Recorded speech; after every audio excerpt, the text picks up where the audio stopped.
What's up, everyone?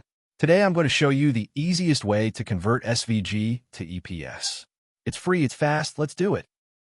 Just Google SVG to EPS MiConvert.com and you'll find the converter right at the top. Click on it. Alright, we're on the SVG to EPS converter now. Love how clean this looks. No ads, no nonsense. Let's upload our file.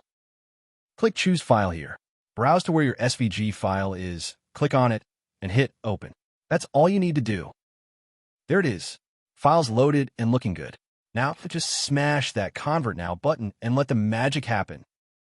Look at it go. The converter is doing its thing.